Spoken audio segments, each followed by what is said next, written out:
As with most things, sequels normally depend on the success of their predecessors before they go ahead. That's why we keep getting painful amounts of Terminator movies. People inexplicably go and watch them, ergo, they make money, and we despair. Yet it's not always that easy, as there's all sorts of behind-the-scenes goings-on that have to be accounted for.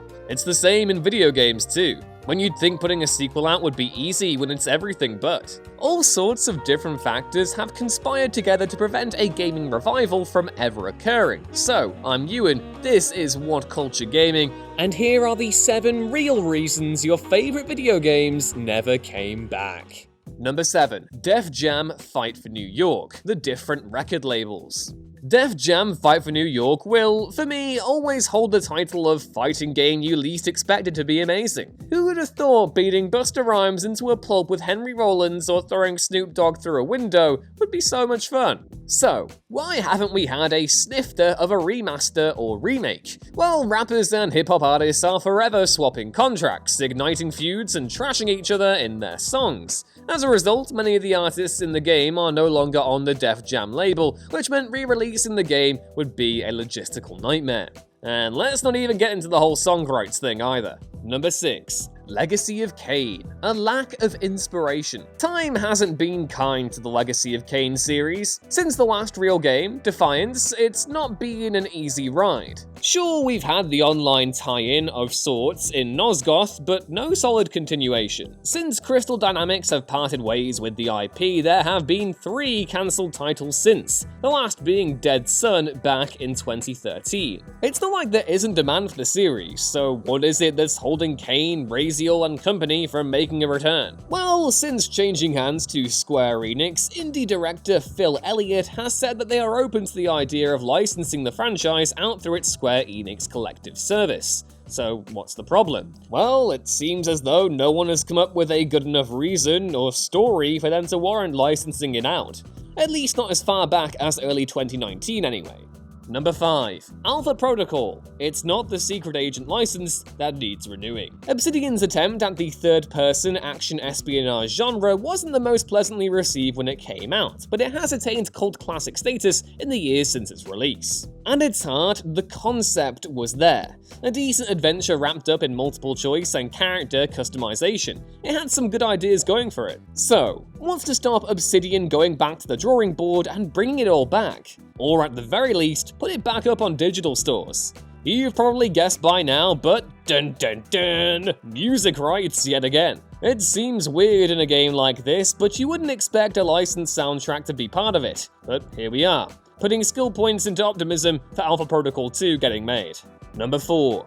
Zone of the Enders 3. The second runner didn't run far enough. It could be argued that the first Zone of the Enders game sold well enough to warrant a sequel, only because it came with a Metal Gear Solid 2 demo. While that may or may not be true, it was still a decent game. The sequel, however, was such a vast improvement, as well as a visual treat to PS2 owners in 2003. A better aesthetic, refined combat, and an engrossing story did really well for Kojima's other robot franchise. As such, it's been spruced up for both PlayStations 3 and 4, but it hasn't been a continued success story. A sequel was announced back in 2012 alongside the reveal of the first HD collection for PS3 and Xbox 360, with Kojima going on to state it was in a, quote, early prototyping phase.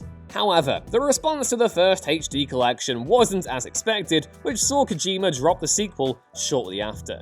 Number 3. Prey 2. The bounty was too big. To call the original Prey a runaway success would be a slight exaggeration, but it was a fun game nonetheless. As it was, the fan base was eager for a sequel, with developer Human Head Studios throwing up a sequel announcement not long after release. Now, we should know better than to fall for pre-rendered trailers, but this one was gorgeous. But as time went on and the production changed hands from 3D Realms and 2K to Bethesda, fans were starting to doubt if it would ever come to light. Then the stories emerged of rifts and such between developer and publisher, and it seemed like a done deal. It was in 2014, 8 years after its announcement, that the plug was finally pulled on Prey 2. Oh well, at least we got a reboot of the original game back in 2017, and that was pretty good. Number 2. Fez 2. the big fish slipped away. Games switching between the 2D and 3D planes were nothing new, given Paper Mario had done it too, but there was something so captivating about how Fez achieved it that drew people in. Developed over a 5-year period, IGTM saw Fish constantly on edge about his baby,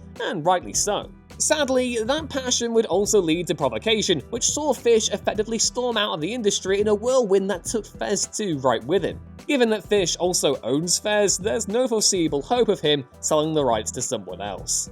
And number 1, Tony Hawk's Pro Skater 2 and 3, When Worlds Don't Collide. It's not hyperbole to say that the Tony Hawk series was once a system seller. Under developers Neversoft, the franchise went from strength to strength, even as the premier Pro Skater brand gave way to new sub-series like Underground. Tony Hawk was the jewel in Activision's crown, but the company's attention would be stolen by the rising success of a little old series called Guitar Hero. The first 2 Guitar Hero games were a surprise success for publisher Red Octane, one which Activision wanted a slice of. Consequently, they wasted no time in buying the rights and annualizing the series. The issue was, the brains behind the whole operation, developers Harmonix, weren't brought back for the sequels and were going to create rival outfit Rock Band. With a new franchise ready but nobody to make it, Activision turned to Neversoft, taking them off Tony Hawk and charging them with replicating that series' success for Guitar Hero. The plan worked, but it also signaled the death knell for its skateboarding games. It didn't help that Activision wanted to force peripherals into Tony Hawk games either, in the hope of copying the success of Guitar Hero, resulting in the abysmal Tony Hawk Ride and Shred, which transformed the once great series into a punchline overnight.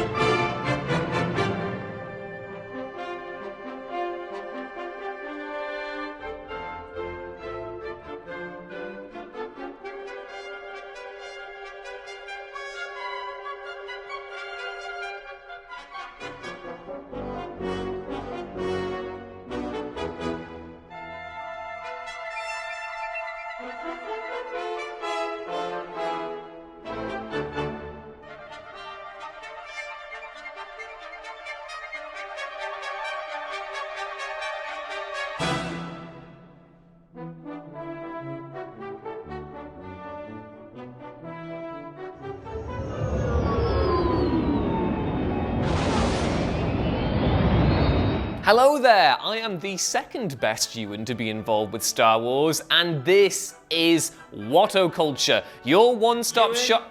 Ewan, yeah, what? We're not calling it that. What? Changed it. What we change it to? WhatCulture Star Wars, just SEO, isn't it? So. I suppose you are right. Well, hello there again, and welcome to WhatCulture Star Wars, a brand new channel dedicated to exploring the galaxy far, far away in the classic WhatCulture style. We got lists, we got news, we got editorials, we've got ups and downs, and just like the big yellow text said earlier, we'll be covering everything to do with Star Wars, past, present, and future. It doesn't matter whether you're a prequels kind of person, an original trilogy purist, or if you just really love the sequels. If you love Star Wars, this will be a safe, positive space to come and relax, chug some blue milk, and maybe even have a death stick or two, and yeah, just have a good time. We'll be kicking things off with weekly reviews of the upcoming season of The Mandalorian and have already got a selection of Star Wars themed playlists for you to enjoy based on content that's already online at WhatCulture Gaming and WhatCulture to keep you entertained in the meantime while we transform this place from a Death Star to Return of the Jedi looking half thing into something more ominous and Starkiller looking, like the base, like Ilum with the big gun out. We don't have a gun. In the meantime, it would be very droopy McCool of you if you could subscribe to the channel and follow us on social media so you don't miss any of our uploads going forward. That's all for now though. I've been Ewan, and until next time, may the Force be with you. Bye!